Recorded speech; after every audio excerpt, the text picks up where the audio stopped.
Eh bien, madame, monsieur, bienvenue dans la rubrique Actu décalée. Il a promis être là, il est effectivement là, il a bravé tout ce que vous savez pour allier Golo Djigbe. Ce n'est pas la porte d'à côté, il est bel et bien dans ce studio. Le thème d'aujourd'hui, si vous ne le connaissez pas, c'est comité de facilitation, carte de presse, le point des démarches menées jusque-là. Et pour en parler, nous avons invité le président du comité de facilitation, carte de presse en personne, Michel Aonon. Il est dans ce studio, il est journaliste. Michel Aonon, bonjour. Bonjour, cher confrère. Merci d'être venu dans ce studio. Je sais que ça n'a pas été facile, mais vous êtes là. Oui, c'est un devoir. Ouais. Merci infiniment pour tout ce que vous faites pour la presse béninoise. Oui, un comité de facilitation de carte de presse. Pourquoi? Comment est né un tel comité? Les années antérieures, on n'a jamais vu un tel comité. Pourquoi un tel comité et comment est-il né? Merci, cher confrère. C'est vrai que les années antérieures, on n'avait pas vu ça. Et que les années antérieures, quand même, il y avait des délivrances de cartes de presse. Le comité est né à l'initiative de certains acteurs de la presse, des professeurs des médias, toutes catégories confondues. Hein. Et nous nous sommes dit que depuis quelques années, par le défaut de l'aide de l'État à la presse, dont une partie permettait de financer le fonctionnement de la commission cadre de presse à la HAC pour étudier les dossiers, la délivrance des cartes de presse a commencé par avoir quelques difficultés parce qu'il faut que la commission siège. Alors, les derniers cas de presse avaient été délivrés, la majorité, pas tout le monde, mais la majorité, c'était en 2019. Et donc, on devait arriver à expiration mai 2022. Donc, on s'est dit, mais si la HAC a décidé quand même de faire un effort pour faire siéger la commission, et il ne faudrait pas que, parce que certains confrères ne sont pas informés, parce que certains ne sont pas trop disponibles pour courir pour les pièces constitutives du dossier, pour plusieurs raisons, il faut que quand la commission va siéger, qu'il y ait suffisamment de dossiers pour ne pas gaspiller du temps et de l'énergie. C'est ça. Donc nous nous sommes dit, il faut qu'on trouve une organisation en notre sein pour aider les confrères qui seraient dans les difficultés d'obtenir certaines pièces. Il fallait prendre le CIP, le casier judiciaire, quand on lance en ligne, ça prend du temps. Donc au lieu de laisser chacun individuellement courir dans tous les sens, on a dit on peut mettre en place une organisation pour qu'il y ait un groupe qui court pour tout le monde. C'est ça. Là, ça nous permet d'avoir le maximum de dossiers possibles. Et ça nous permet aussi d'apporter un appui à la HAC pour que tout le monde n'aille pas bonder les couloirs de la HAC pour dire qu'on veut déposer le dossier, mais qu'on puisse déjà réunir l'essentiel et les convoyer au fur et à mesure que les confrères se manifestaient. C'est ça. Nous avons pris cette initiative aussi pour permettre à ce qu'il y ait un peu plus de facilité. Parce que vous ne pouvez pas aller à la recherche de la carte de presse et ça va devenir encore tout un calvaire. Ça va devenir une chasse au trésor. Voilà, donc nous avons publié suffisamment le communiqué d'appel à la candidature que la HAC a lancé, les pièces constitutives, tout ça. Et nous avons, beaucoup de confrères se sont manifestés dans le privé comme dans le public et toutes catégories confondues. Tout, on a tout fait. Et il y a une bonne partie. Certains qui étaient disponibles, qui avaient tout à jour, sont allés directement. Mais beaucoup sont passés par le comité de facilitation pour faire convoyer leur dossier. Beaucoup. Alors, nous l'avons fait en 2 vagues. Il y a une première vague qui a pris fin le 31 mai 2022. Et les associations fêtières ont fait une requête à la HAC pour faire une prolongation parce qu'il y avait encore des confrères qui se manifestaient. Et la HAC a atterri à cette requête et il y a une deuxième vague de 2 semaines. Et ça s'est clôturé, je crois, c'était le 15 ou le 16 juin 2022. Voilà, donc on peut estimer que déjà par du 16 juin 2022, dossier cas de presse, c'est bouclé. Combien de dossiers au total? C'est ce qui a été fait. Il doit y avoir au total 2700 dossiers. 2700 dossiers de presse. Dossiers environ, toutes catégories confondues. Parce qu'il faut que j'éclaire un peu aussi. Parce que quand... je voudrais rapidement, je ne vous arrête pas, je voudrais rappeler que je suis sur le plateau avec mon confrère, Laurent Roland Tonniquet, qui également aura conduit le débat avec nous. Voilà. Donc, au thème de la loi, La carte de presse est délivrée aux journalistes professionnels, aux professionnels des médias. Mais la carte de presse n'est pas délivrée seulement aux journalistes. C'est délivré aussi aux autres corps de métier assimilés. C'est ce que prévoit la loi 2015. Les assimilés, c'est quoi? C'est comme quand vous allez au tribunal, vous avez les magistrats. Mais il y a les auxiliaires. Les auxiliaires ne sont pas magistrats. Mais sans les auxiliaires, parfois, les magistrats ne peuvent pas être efficaces. C'est un peu comme le médecin et l'infirmier. Le médecin, lui, il a le niveau qu'il faut pour donner, pour prescrire l'ordonnance. Mais quand le médecin prescrit l'ordonnance, c'est l'infirmier ou l'infirmière qui exécute l'ordonnance. C'est-à-dire en faisant l'ingestion et tout ce qu'il faut. Parce que le médecin, lui, il a un niveau où lui, il fait la consultation. C'est quelque chose du genre. Donc quand vous rentrez dans une chaîne de télévision, par exemple, vous avez le journaliste. Il peut être présentateur, il peut être à la production, tout ça, mais lui, il est journaliste. Il est d'une autre catégorie. Il y a une classification selon la convention collective. Donc, lui, les journalistes, généralement, la plupart sont rangés dans la catégorie des agents de maîtrise. Mais il y a les agents d'exécution. Dans cette catégorie, par exemple, vous avez les collaborateurs, quand vous rentrez dans une rédaction, si c'est journal presse écrite, vous avez les graphistes. Sans le graphisme, on ne peut pas monter le journal. C'est vrai qu'aujourd'hui, avec la nouvelle technologie, beaucoup de journalistes sont en train maintenant de se faire former pour faire. Mais généralement, il y a des graphistes qui sont recrutés dans les entreprises de presse. Quand vous rentrez dans un organe de presse audiovisuelle, ici nous sommes à la télévision par exemple, en dehors de vous journalistes, il y a beaucoup d'autres agents qui interviennent ici. On ne peut rien faire à la régie, vous avez des gens, vous avez les techniciens, vous avez les techniciens audiovisuels, vous avez les cadreurs et tout. Voilà. Donc, l'objectif de la carte de presse en réalité, c'est de faciliter l'accès aux sources d'information aux journalistes et le protéger. Parce que la loi 2015 est claire, que le journaliste a droit à la sécurité de sa personne et de son matériel de travail. Je n'ai pas inventé, c'est écrit. Alors, pour lui donner cette facilité, la carte permet. Alors, mais quand vous allez sur un terrain de reportage, il n'y a pas que le journaliste, il y a le cadreur. Donc, on ne peut pas délivrer la pièce au journaliste seul et quand lui, il a accès, le cadreur sera dehors. Puis, si le cadreur ne prend pas les images, le journaliste ne peut pas monter, faire le commentaire, poser la voix et aller au montage. C'est de là qu'on a estimé qu'il faut délivrer la carte de presse au journaliste pour lui faciliter le travail.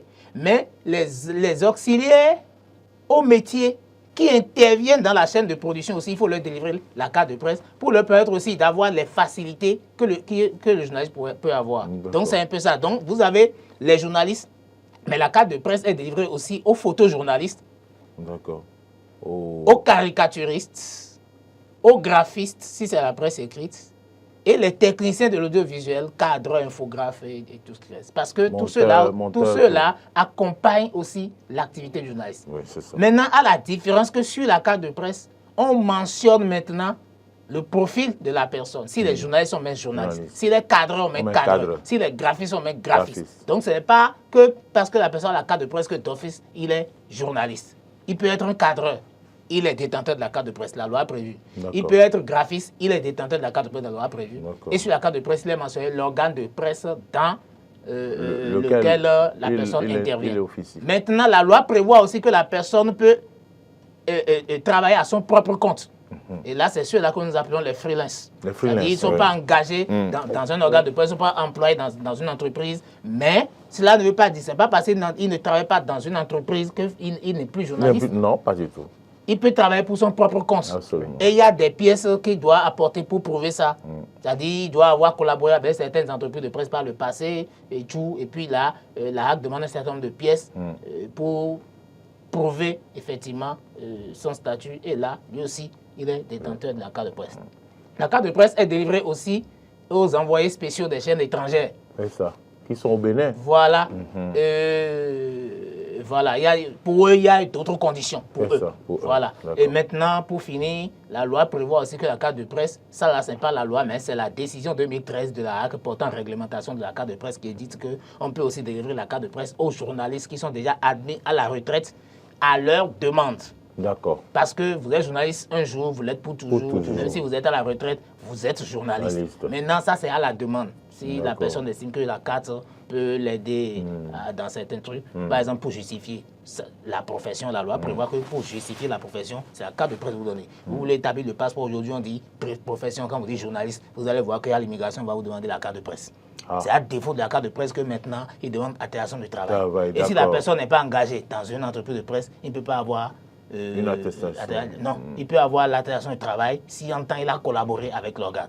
Mais il ne peut pas avoir le certificat de travail. Certificat de travail. Le certificat de travail, c'est quand vous êtes présentement encore dans l'entreprise. L'attestation de travail, c'est quand vous aviez collaboré avec l'entreprise, mais que vous n'êtes plus là présentement. Voilà. Donc, merci pour tous ces clarifications. Il y a ces détails-là détails-là que, bon, donc nous, on a mis en place le comité de facilitation. Et comme le nom l'indique, c'est pour faciliter. Et nous avons fait, il n'y a eu aucun problème. Donc, nous avons aussi estimé, par exemple, qu'il fallait payer 5 000 francs sur les comptes de la HAC au Trésor public et contre quittance qu'il fallait mettre dans le dossier les droits d'établissement de la carte. Nous avons estimé que des journalistes ne peuvent pas aller faire la queue au Trésor pour se bousculer, rien que pour payer 5 000 francs chacun. Donc, il fallait regrouper les 5 000 francs là et faire une commande de quittance en bloc et consulter un agent du Trésor qui sort les quittances. C'est ce que nous avons fait. Avec la liste. Avec la liste. On a établi la liste. On a remis la liste avec les sous.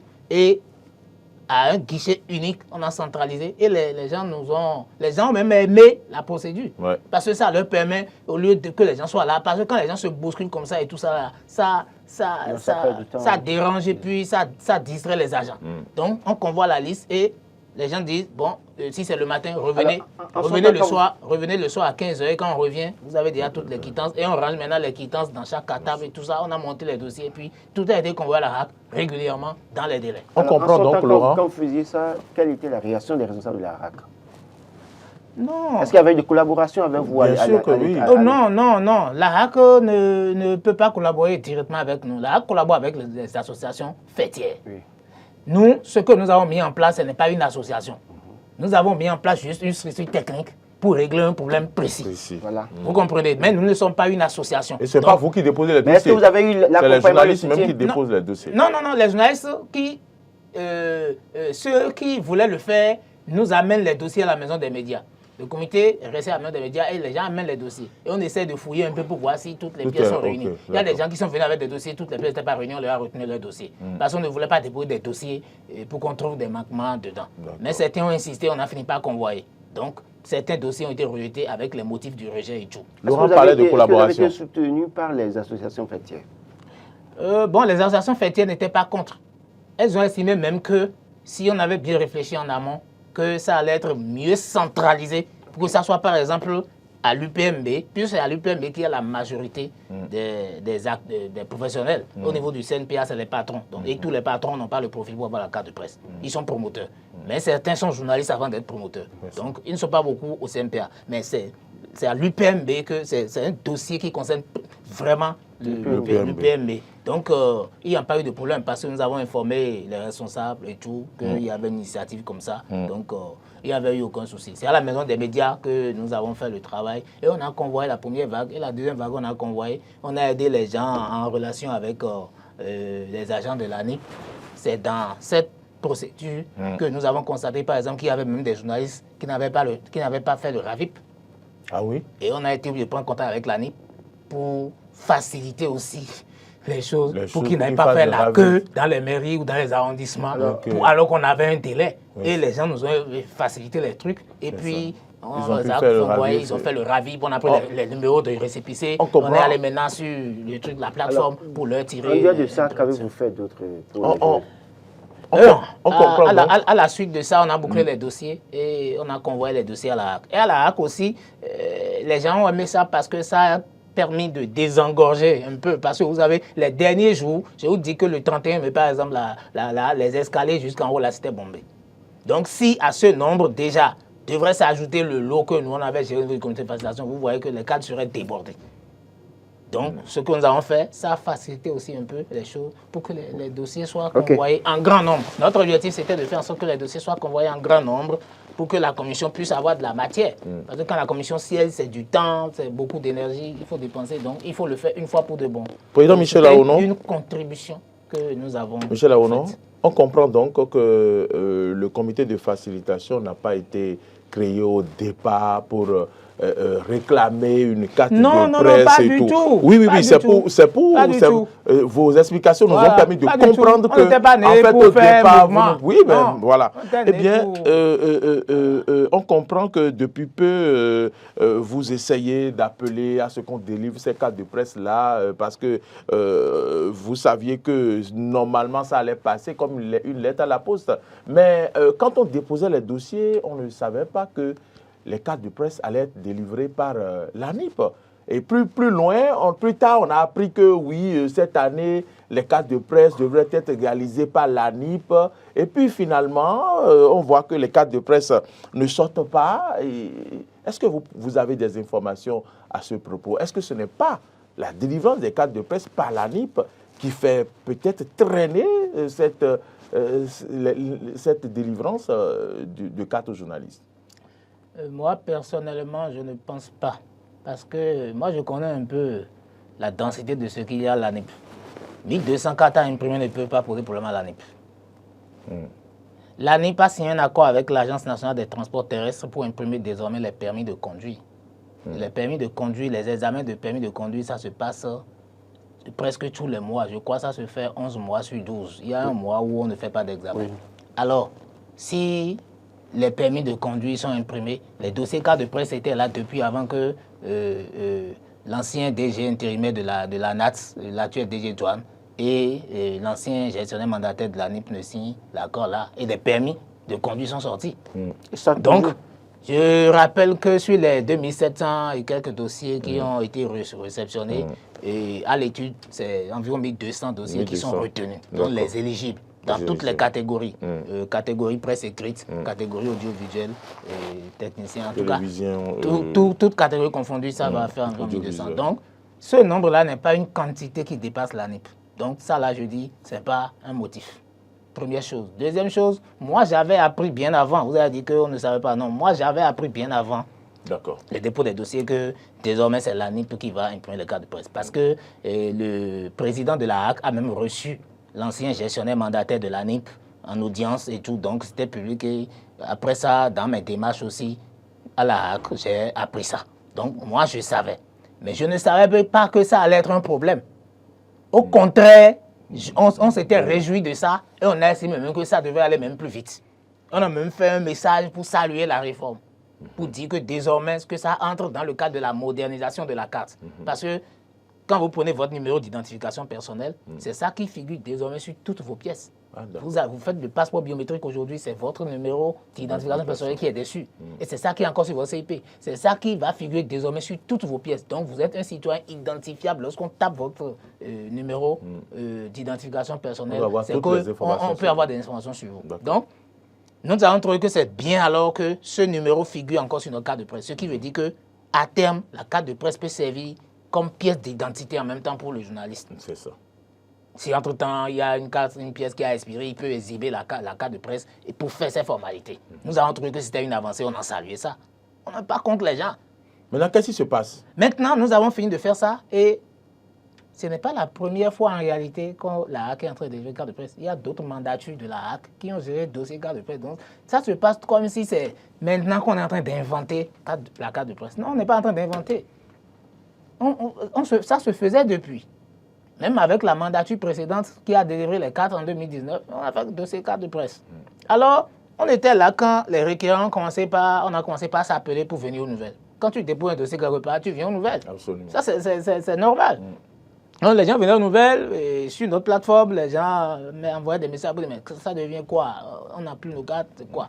On en était là quand on a constaté que certains confrères qui ont maillot parti avec la justice, on commençait pas à avoir des ennuis parce que quand vous allez au tribunal pour les procès en diffamation, on tout ce vous qui demande concerne votre carte de presse. et qu'on dit que c'est journaliste, le juge, le procureur demande à vérifier ça. Et la loi dit que c'est pas eux, ils n'ont aucun problème. C'est ce que la loi dit qu'eux, ils veulent faire. Tu as dit que tu es journaliste, non? Mais ils te demandent la pièce qui prouve que tu l'es. Puisque au terme de la loi, on a dit dans la loi que c'est pour prouver la profession, il faut que tu brandisses la carte de presse. C'est de là que nous avons. Il y a même un cas où la police républicaine a fait une conférence de presse pour dire publiquement que le journaliste en question n'avait pas sa carte de presse. Ça veut dire que la police est en train de nous lancer un signal fort. La police est en train de nous dire que si nous n'avons pas la carte de presse et que nous tombons dans les délits de presse, je ne parle pas des autres infractions ordinaires, parce que la loi parle des délits de presse. Et la loi de 2015 interdit la garde à vue et la détention préventive pour les délits de presse. D'accord. Je n'invente pas, c'est écrit dans la loi 2015, article 310. Maintenant, pour respecter ça, l'article 310 de la loi 2015, le juge a besoin de savoir si celui qu'il a en face de lui est vraiment journaliste. Absolument. Et la pièce qui lui permet de s'en assurer, c'est la carte de presse. Toujours selon les tests. Toujours selon les tests. Alors, nous avons estimé que si c'est ça, il faut alors que les cartes sortent.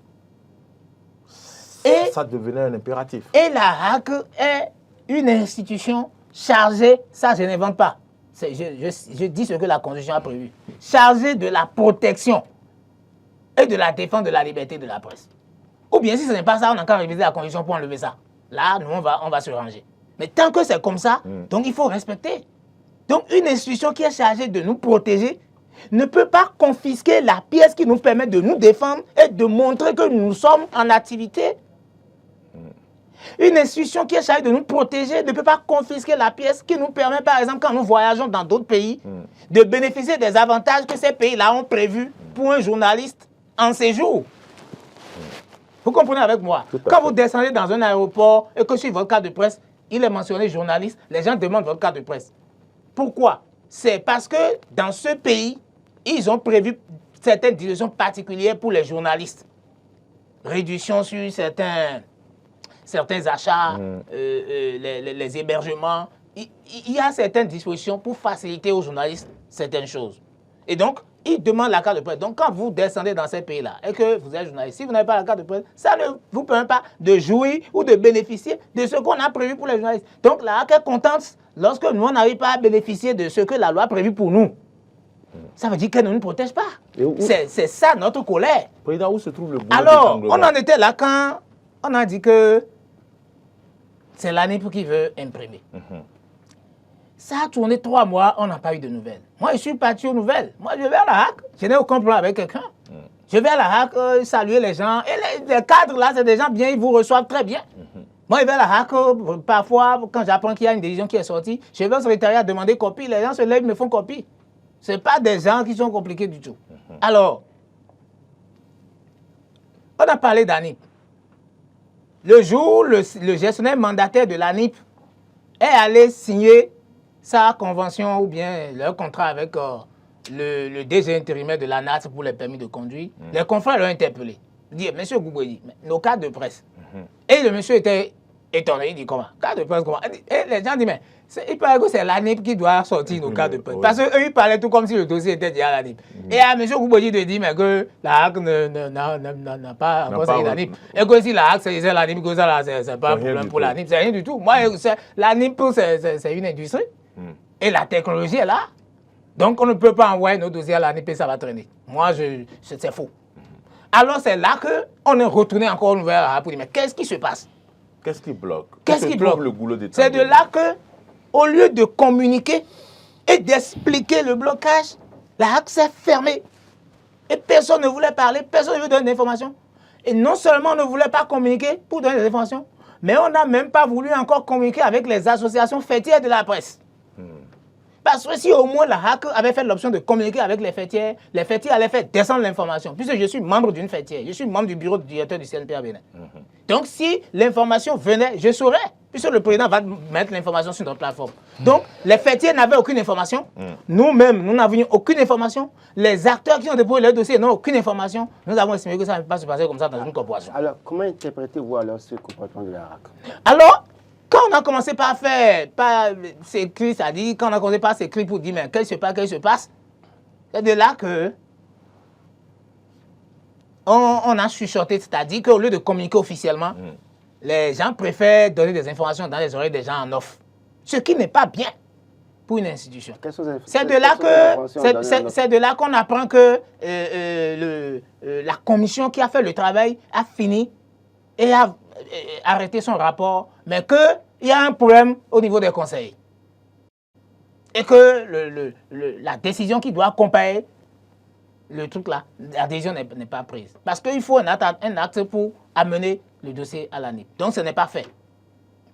Finalement, on ne comprenait plus ce qui se passait. C'est de là que, à l'ouverture officielle de la session ordinaire qui vient de finir, la HAC a invité les fêtières, parce qu'ils invitent souvent les fêtières pour avoir des représentants pour faire le nombre et remplir les chaises. Alors, c'est une manière de... C'est pas pour remplir. C'est pour faire le nombre. C'est pour partager l'information avec ces fêtières quand même. Non, ça c'est pour faire le nombre. Parce que c'est une activité de la HAC. Je vais vous expliquer après. Attendez, je vais vous expliquer après pourquoi je dis que c'est pour faire le nombre. Je vais vous expliquer après. Alors, c'est de là que moi-même j'y étais. J'ai accompagné le secrétaire général du CNPA Bénin, on était. Et c'est de là que on a constaté que les gens nous expliquaient que la veille de cette cérémonie, que le dossier est revenu sur tapis. Et que finalement, les conseillers ont fini par s'entendre, qu'ils ont fini par se comprendre. Donc, selon nous, le rapport allait être adopté et les trucs allaient partir.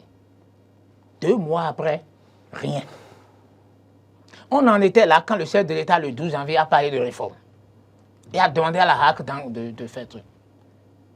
Et 2 mois après l'annonce du chef de l'État, c'est-à-dire le chef de l'État a parlé en janvier, janvier est fini, février est fini, jusqu'en mars, la HAC n'a pas contacté aussi les fêtières et n'a rien dit. C'est de là qu'à l'une de nos réunions, nous avons pris l'initiative d'écrire à la HAC pour dire, par rapport à ce que le chef de l'État a dit, on s'attendait à ce qu'ils vont nous appeler, mais comme ils ne nous appellent pas, que nous maintenant, on leur écrit pour dire que nous sommes disponibles et que nous avons même déjà des propositions sur les bas. Parce qu'au niveau de chaque bureau des fêtières, on a déjà fait un travail préliminaire pour arrêter ce que nous pouvons proposer comme grands as. C'est de là que subsidiairement à ça, à cette demande d'audience, ils ont mis le point concernant la carte de main. Donc les fêtières, voyant le problème, ont fini par prendre le dossier à bras le corps. D'accord. Ah, content. Finalement, la HAC invite les fêtières maintenant pour une séance de travail. On n'a plus beaucoup de temps. Et pour une séance de travail, les gens vont là-bas et à la sortie, la présidente de l'UPMB dit qu'ils ont dit qu'ils sont à pied d'œuvre. C'est là que moi j'ai estimé qu'on peut pas dire qu'on a fait pendant qu'on a fait. Alors, qu'est-ce qu'on en était là quand on apprend que, parce qu'ils ont dit que les dossiers qu'on doit envoyer à la NIP là, que le montant ne va pas suffire, des histoires, je dis, mais comment? Les requérants ont cotisé 2700 fois 5000, ça fait plus de 13 700 000. Quelle est la facture de l'ANIP qui dépasse ce que nous voulons faire? Les cartes d'identité biométrique, ça coûte 6 000 à l'ANIP. Quelle est la réforme de la carte de presse qu'on veut faire si tant et qui va coûter les yeux de la tête? Donc, je ne crois pas. C'est là que nous avons trouvé alors qu'il y a une manœuvre pour ne pas délivrer les cartes de presse aux professionnels.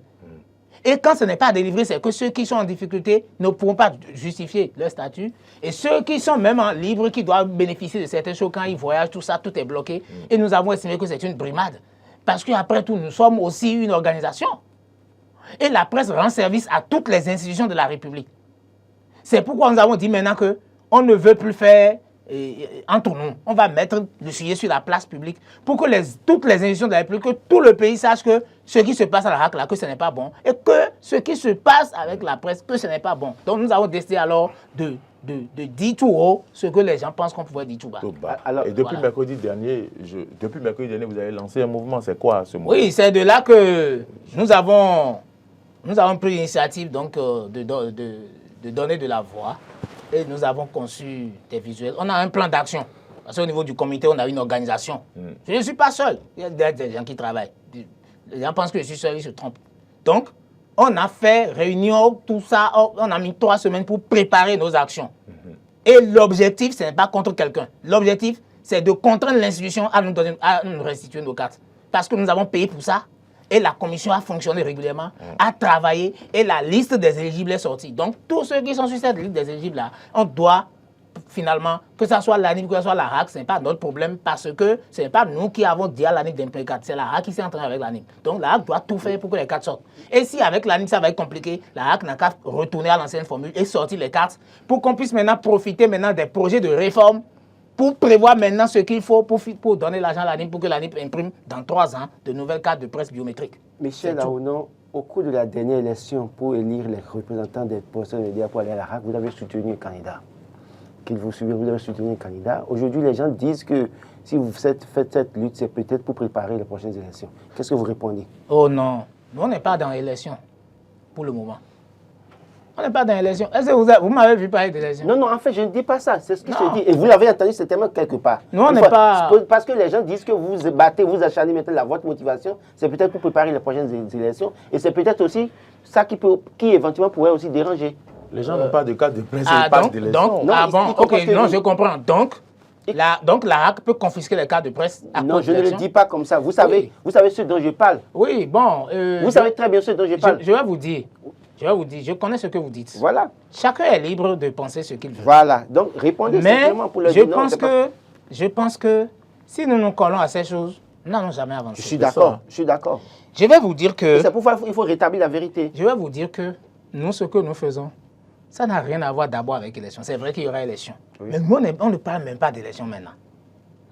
Parce que il faut que les gens vivent bien, qu'ils soient dans leur droit et qu'ils soient debout pour parler d'élection après.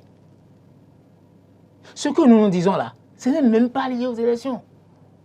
Parce que jusque-là, tout ce que je dis là, personne n'a encore entendu parler d'élections. Et si la HAC avait dérivé les cartes, vous ne direz rien. Et si la HAC avait dérivé les cartes, je ne serais même pas en train de dire ce que je dis. Oui, mais... Ça veut dire que tout ce qui se passe là, c'est la HAC même qui a cherché. Et il reste deux choses qu'on va faire. Et ça ne va pas être bon pour l'image de l'institution. C'est pourquoi nous avons fait d'abord les visuels pour attirer l'attention et les regards sur ce qui se passe. Si la HAC joue à la résistance, nous sommes dans nos droits. Tout ce que nous faisons là, nous ne violons aucune loi. Parce que c'est notre droit d'avoir la carte et nous avons payé pour ça sur les comptes d'une institution. Et l'institution ne sort pas la pièce et se ferme à la communication et ne veut pas dire le motif du blocage. Ça veut dire que nous sommes dans notre droit de manifester. Et nos armes, c'est ça. Nos armes, c'est écrit. Nos armes, c'est écrit, c'est publié. Et quand nous allons faire tout ça et que la HAC ne va pas réagir, va faire la sourde oreille, nous allons déployer maintenant le reste des actions. Il est l'heure, Michel Aonon, votre mot de fin, parce qu'on n'a pas pu ouvrir la ligne, hein, vous comprenez, parce qu'il fallait suivre les explications, comprendre réellement ce qui se passe. La vie des journalistes. Mon mot de fin, c'est pour dire que il n'est pas bien qu'on méprise la presse. La presse rend service à toutes les institutions de la République. La présidente de la... Quand il y a eu la crise de soja, les sojaculteurs ont crié. C'est grâce à la presse que leur cri est allé dans les oreilles du chef d'État, le chef d'État les a appelés. Et quand le chef d'État les a rencontrés pour trouver solution au problème, c'est encore grâce à la presse que le peuple a su. Si à la présidence, il n'y avait aucune caméra de télé, s'il n'y avait rien sur les réseaux sociaux, s'il n'y avait aucune information, personne ne saurait que le président Talon a trouvé une solution pour le problème des sojaculteurs. C'est pareil pour les centrales syndicales, tout ça. Donc la presse, elle est transversale, elle est au milieu. Et sans la presse, je ne pense pas même que la République peut fonctionner. Donc ça dit que quand nous aussi, nous on crie là, il faut qu'on nous écoute. On a trop de problèmes, on ne peut pas tout dire ici. Il y a trop de problèmes. Et il y a des gens qui préfèrent les jeux de couloir et trouver des solutions individuelles à eux, plutôt que de régler les problèmes définitivement pour toute la corporation. Ceux-là aussi, le moment viendra, on va les dénoncer. Si vous êtes prêt à revenir encore sur notre plateau, parce que... Je suis disponible. C'est hier nuit, vous m'avez appelé. Tout à fait. Je suis venu à Golo. Tout à fait. Nous, on est disponible pour ça. Et personne ne me paie mes déplacements. Personne ne me paie ma communication. C'est à mes frais que je le fais. Très bien. Personne. Donc, je ne suis pas manipulé. Donc, si vous êtes prêt, vous allez revenir au cours de la semaine. On pourra ouvrir la ligne aux téléspectateurs qui ont des questions, qui ont des contributions. Nous sommes disponibles pour répondre. Merci infiniment. Et nous allons dénoncer ceux qui font les jeux de couloir pour torpiller les réformes qui doivent arranger les acteurs des médias. Merci infiniment d'être venu, madame, messieurs, c'est fini pour cette émission. Merci à bien sûr Akilas Yarigo pour sa patience. Quelques secondes de plus. Michel Aonon, journaliste, président du comité de facilitation. Carte de presse a été reçue dans la rubrique Actu décalé de ce jour. Laurent Roland Tonekes. Merci à vous, Président. Merci d'être venu. Merci pour votre disponibilité. Merci de participer aussi à l'action, parce que le fait de nous recevoir, c'est votre manière de participer à l'action. Donc, je remercie les responsables de Eden TV et de Diaspora FM. Chers téléspectateurs, on se donne rendez-vous pour demain et on espère que la RAC trouvera une solution rapide à la délivrance de nos cartes de presse, parce que ça devient une nécessité. Merci au président Moretti de se pencher sérieusement sur la question au plus vite si possible. Bonne journée à toutes et à tous. Portez-vous bien et à demain.